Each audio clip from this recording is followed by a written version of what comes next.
las reuniones de los soviets, etcétera, el funcionamiento de los soviets, también es un impulso constituyente desde abajo. O sea que son impulsos constituyentes desde abajo, extremada participación política, aceleración de acontecimientos y un escenario de guerra que trae una enorme violencia en la Revolución Francesa y en la Revolución Rusa, y digamos que en la Revolución Americana esa violencia está exenta, o sea, no se producen esos procesos de violencia interna, por así decirlo, ¿no? Y aunque yo también pienso que esas fortísimas tensiones de la Revolución Americana se expresarán tardíamente, que es cuando se expresan en la Guerra de la Secesión, porque realmente, digamos, se instituye un mundo doble, que será el mundo ese del norte y el mundo del sur, ¿no? Los que son los valores aristocráticos, el mundo del elixir del algodón, ¿no? De lo que el viento se llevó, ¿no? Que es el mundo del esclavismo, etcétera, etcétera, que choca, que tiene ahí hay un choque, ahí hay dos mundos, ¿no? Dos mundos que conviven hasta que se produce un estallido enorme de violencia que puede dar en ese estallido. Bueno, pues eso, si queréis ahora preguntarme algún tipo de cosas sobre esto y tal, y ya pasamos a Maite. Bueno, digo que si tenéis alguna pregunta o una cuestión o lo que sea. Y si no, pues... solamente un detalle, para que lo tengáis en cuenta. En Estados Unidos, cuando estalla la Revolución Americana, hay 2,5 millones de personas. Bueno, entonces no había censos como ahora, ¿no? Pero más o menos. Se calcula que había unos 2,5 millones, de los cuales medio millón eran negros ya, eran negros esclavos. Sobre la población indígena no hay noticias, porque ya estaba muy mermada en la zona de Nueva Inglaterra. No estaba mermada más allá de los Apalaches, donde estaban los Sioux y los Gales, los Cheyennes y todos, pero esos estaban por conquistar, por colonizar y por exterminar. La revolución, en Rusia había 100 millones, en torno a 100, 120 millones de personas. Y en Francia había unos 22, 25 millones de personas. O sea que digamos que eso también marca dimensiones muy distintas. Dimensiones muy distintas. ¿En Francia cuánto? En Francia 22, 25 millones de personas.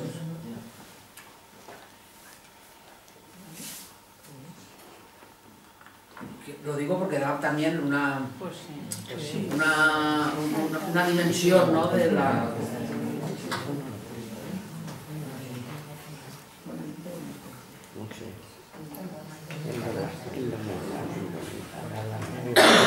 Pues yo voy a proceder a explicar el primer capítulo teniendo en cuenta 3 grandes ideas. Yo ya sé que hemos estado hablando Dolores y yo antes de venir aquí, y ciertamente Hannah Arendt trata la revolución desde mi punto de vista mucho como una filósofa, es decir, le interesa fundamentalmente no establecer los hechos, cosa que Dolores cuando estaba hablando conmigo le reprochaba porque dice que incurre en muchos momentos en debilidades argumentativas justamente porque no tiene en cuenta los hechos, sino que lo que intenta es establecer los elementos de reflexión sobre la filosofía, es así, sobre la revolución, perdón, es así como se llama el libro, ¿no? Sobre la revolución. Y por lo tanto, su interés, creo que como el de todo pensador, está en virtud de que aquello que se pueda sacar de la experiencia pueda servir adelante para leer otras realidades y para entender otras cosas, ¿no? Entonces, esto lo quiero decir porque yo no voy a entrar en una discusión histórica que no puedo manejar, porque no manejo los datos, ¿no? Sino que voy a intentar coger esos conceptos, devolvéroslos y ver si con eso se puede pensar cosas que quizá no pensamos. Desde mi punto de vista sí, desde el punto de vista de Dolores también, ¿no? Otra cosa es que ella pueda matizar algunas conclusiones teóricas que saca Hannah Arendt, justamente porque dice que no se atienden, digamos, porque ha habido también mucha gente que la haya criticado, porque no se atiende realmente a una reconstrucción histórica. pero también me decía que hay mucha más, digamos, acercamiento a lo que fue la Revolución Americana que no a la Revolución Francesa. Yo creo que en efecto, o sea, ella al fin y al cabo viajó a Norteamérica, se nacionalizó norteamericana y desde allí empezó a entender una serie de cosas que supongo que no se las había dado a entender, o la opacidad, la guerra y todo lo que había vivido en Europa, ¿no? Su paso, por ejemplo, por Francia fue para ella extremadamente decepcionante. Y yo creo, incluso algún teórico francés lo ha reflexionado también así, es decir, que en el momento en el que muchos intelectuales, muchos pensadores alemanes pasaron a Francia, la intelectualidad francesa se cerró como una ostra, no dejó pasar para nada, no permitió, no hizo, digamos, reuniones, discusiones, ignoró totalmente, digamos, ese mundo, de lo cual podrían haber salido todos beneficiados si lo hubieran hecho. Por ejemplo, esta es una reflexión que hace Foucault en muchas ocasiones, dice, no supimos entender, ¿no?, que allí lo que teníamos era una riqueza de pensamiento, porque, digamos, yo qué sé, desde Walter Benjamin hasta Hannah Arendt, o sea, la cantidad de gente que pasó a Francia y que no estuvo pocos años. Hannah Arendt estuvo 20 años en Francia, 20 años, que no se dice 20. Vale, entonces, 20 no, 15. Sí, desde el 30, sí, ¿cómo que no? Desde el 33 hasta el 49, no llega a 20. Pero no voy a 20. Claro, no, cuando ya los nazis habían ocupado el poder, pero la Segunda Guerra Mundial en el 33 ya estaban. No, en el 33 no estaban. No, en el 33 estaban los nazis en Alemania y entonces ella se fue. Inmediatamente, ¿no? Y casi inmediatamente. Sí, casi inmediatamente. No, en Francia. Sí, no, casi inmediatamente. Se fue en el 33, 34. Fue casi de inmediato, porque la detuvieron por propaganda. No. Pasó la guerra y después pasó un montón de tiempo también. Bueno, en fin, anyway. Los conceptos que yo voy a tratar van a ser los siguientes. Uno es la palabra revolución, otra es la libertad, otra es la autoridad y otra es la necesidad.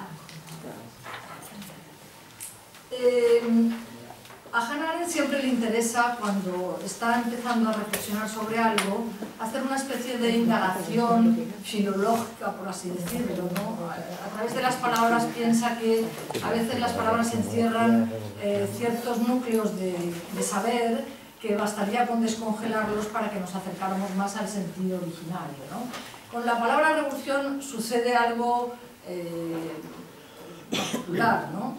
Por una parte hay que entender que durante siglos se mantuvo una concepción del tiempo histórico que para nosotros es muy ajeno, que es el tiempo cíclico.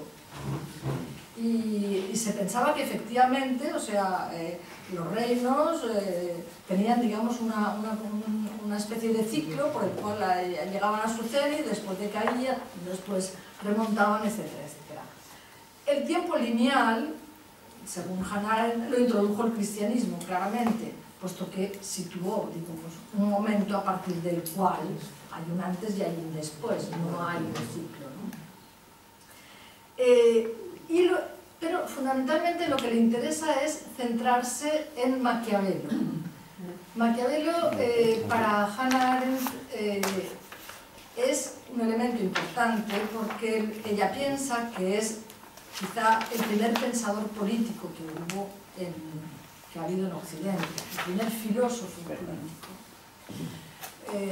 Porque fundamentalmente los filósofos anteriores habían hecho de la política algo diferente de la propia actividad del pensamiento. Había una especie de aristocratismo del pensamiento por el cual se creía que todo lo que tenía que ver con la actividad práctica tenía que ver con elementos no eternos, no de verdades, y por tanto que no tenían interés para un filósofo. Así que es difícil encontrar a ningún pensador político hasta ese momento, pero ciertamente Maquiavelo lo fue. Maquiavelo fue quizá el primer pensador político. Y hemos tenido alguna ocasión aquí de hablar de Maquiavelo porque en muchas ocasiones hemos visto que la referencia popular que hay con la palabra maquiavelismo, fundamentalmente, tergiversa absolutamente lo que fue Maquiavelo. Lo tergiversa, digamos que con intención. Probablemente fue una intención jesuítica la que quiso establecer que Maquiavelo era muy malo y que lo que pensaba era muy inmoral. Es verdad que era inmoral, pero es verdad que de eso justamente Maquiavelo había hecho una bandera, porque lo que quiso Maquiavelo fue separar la política de la moral. Separar la política de la religión, hacer una política laica. Y eso puede tener una lectura muy sesgada por parte del cristianismo.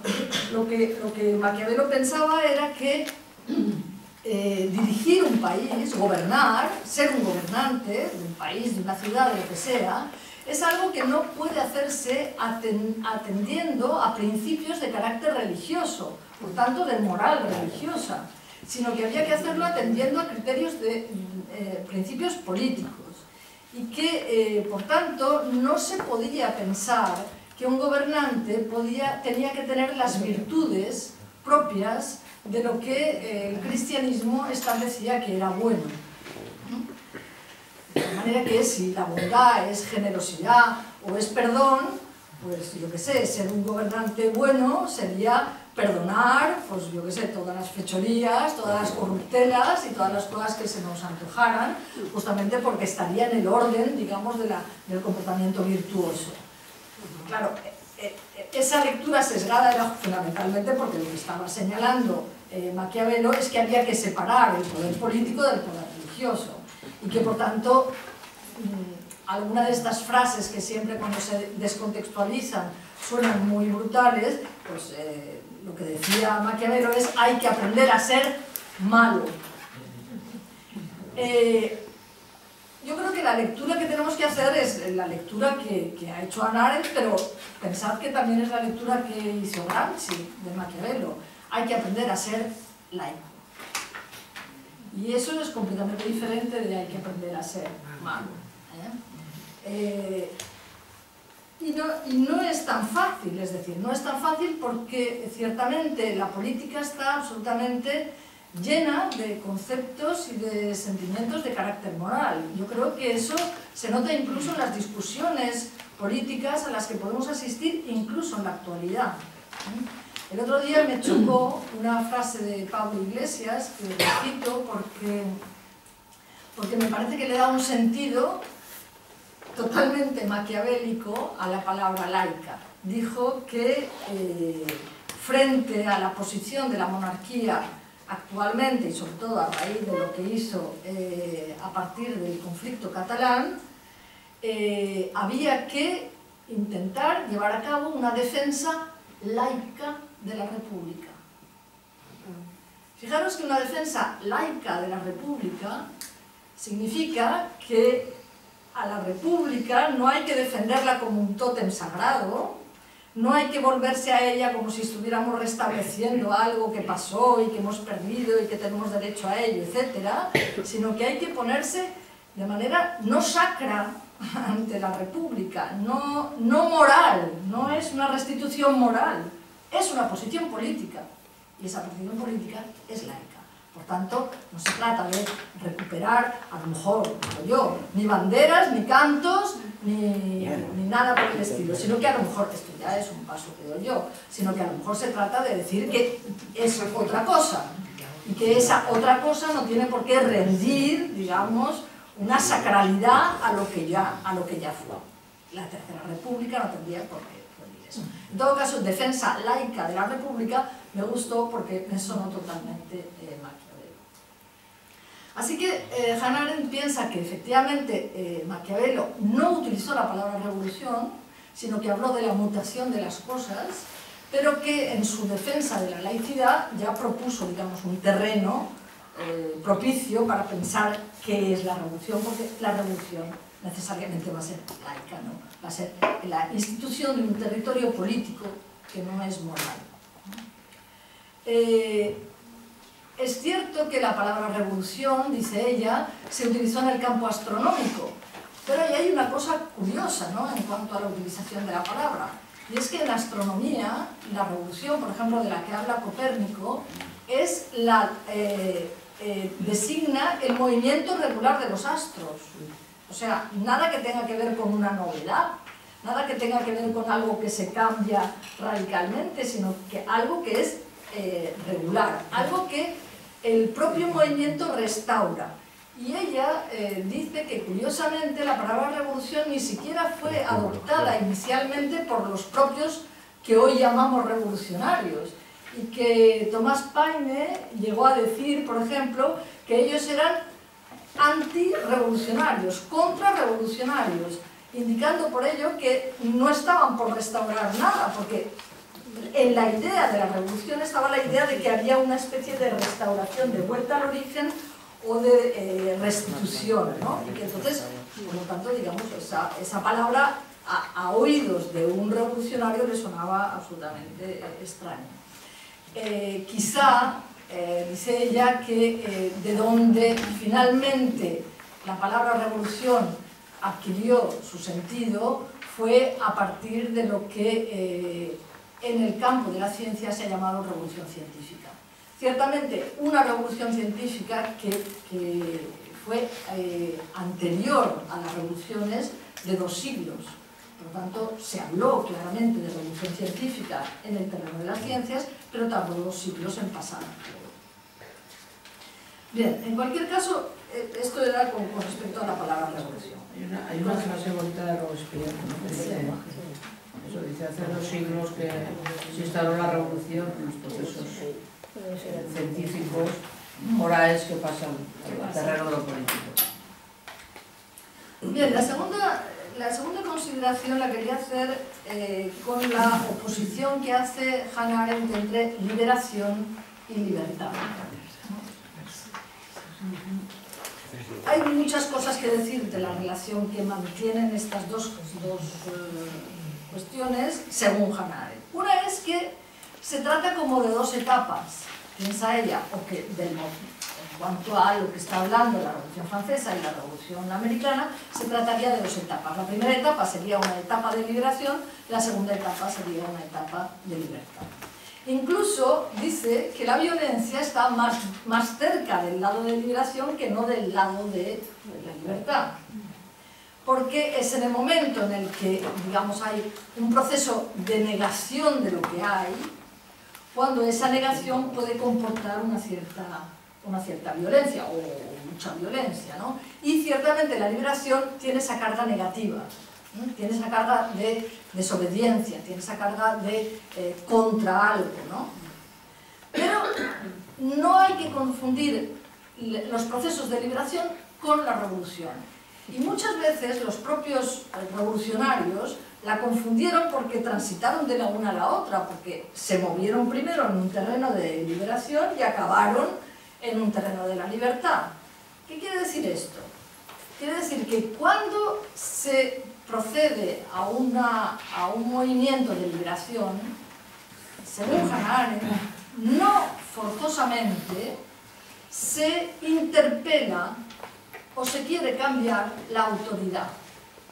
Es decir, hay una rebelión, puede ser una rebelión para restablecer libertades que aparentemente han sido completamente traicionadas por el monarca o por un gobierno, y que por tanto la rebelión no quiere nada más que volver a lo que era, volver a unos ciertos principios, pero sin atacar aquello sobre lo que se basa la sociedad, la autoridad sobre la que se basa la sociedad. En cambio, la revolución es justamente la proposición de una nueva autoridad. Y en eso reside justamente lo que ella llama la fundación. La fundación. La fundación, el nuevo comienzo. Es decir, la capacidad de decir, no se trata de, no estamos volviendo, no estamos estableciendo aquellas libertades que nos han sido arrebatadas, sino que estamos dando un nuevo fundamento a la sociedad. Hemos dado un salto, estamos creando una cosa nueva. Sí. Un segundo.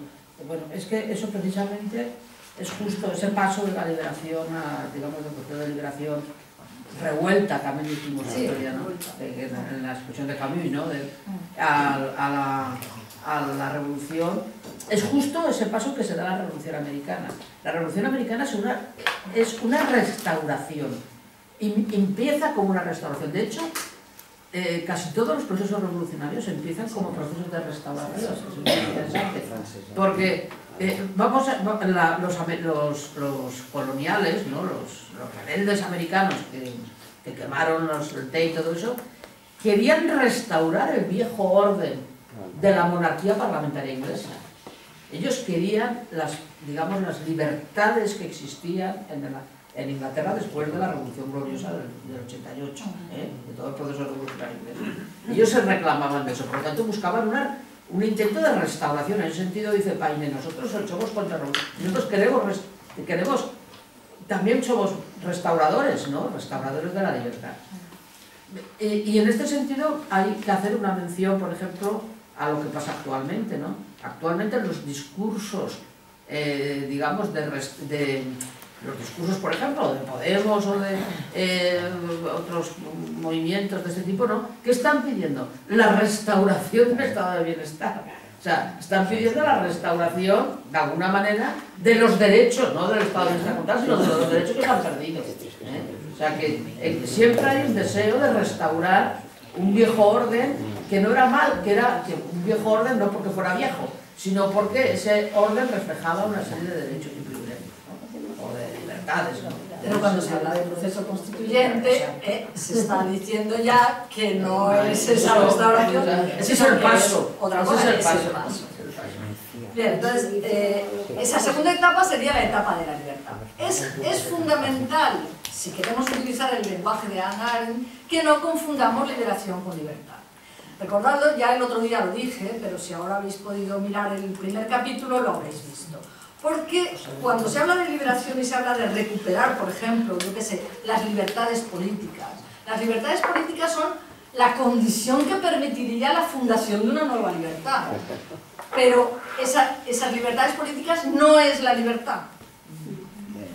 Por tanto, no, o sea, gozar de libertades políticas no es gozar de libertad tal y como lo está diciendo Hannah Arendt. Hay ese paso, porque sería restablecer, mediante un proceso de liberación, esas libertades de reunión, de expresión, de prensa, etcétera, que son la condición sine qua non para que por eso he hablado de primera etapa y de segunda etapa, ¿no? Entonces vamos a esta segunda etapa, digamos que es la originalidad de Hannah Arendt, porque es ahí donde ella ciertamente esa originalidad, no sé hasta qué punto fue la experiencia americana la que se la insufló, pero yo creo que es una composición de dos cosas, de lo que aprendió de Estados Unidos y de lo que ella como filósofa había siempre admirado en Grecia. Esto ya el otro día lo dije, pero es fundamental, es un elemento fundamental, solamente que ella, efectivamente, aquello que reconoce que en la Grecia clásica se llevó a cabo, de alguna manera les concede a la Revolución Americana que ellos también han sabido recuperar esto. Por ejemplo, ese primado de la acción. Para Hannah Arendt, la acción no es trabajar, no es reproducir, el otro día lo dije, sino que actuar es siempre establecer un nuevo comienzo de algo, hacer algo que antes no se había hecho.